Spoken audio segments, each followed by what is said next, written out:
बिस्मिल्लाहिर्रहमानिर्रहीम। Islamic updates के मोअज़्ज़िज़ नाज़रीन, अस्सलाम वालेकुम। अगर आपने हमारे चैनल को सब्सक्राइब नहीं किया तो सब्सक्राइब ज़रूर कीजिए।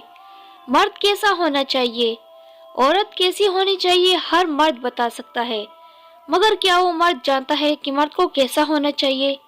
एक अच्छा मर्द और शोहर वो है जो औरत की बड़ी सी बड़ी खता भी माफ़ कर देता है, जो हुक्मरान बनकर नहीं, मुहाफिज और साथी बनकर रहता है, जो रोटी कपड़ा पनाह देकर एहसान नहीं जतलाता बल्कि शुक्रगुजार नजर आता है, जो वाश्त के घोड़ों पर सवार होकर औरत की अना की धज्जियां नहीं उड़ाता, जो बिन मांगे औरत को मोहब्बत के साथ इज्जत भी देता है, जो अपने अना की तस्कीन के लिए औरत की इज्जत नफ्स को कुचलता नहीं, और जो अपने घराने की खिदमत को औरत का फर्ज ना समझता हो, जो औरत के हर गम दुख दर्द में शरीक होता हो। हाँ, वो एक अच्छा मर्द होता है, वो एक अच्छा शौहर भी होता है। इस वीडियो को ज़्यादा से ज़्यादा शेयर कीजिएगा। शुक्रिया।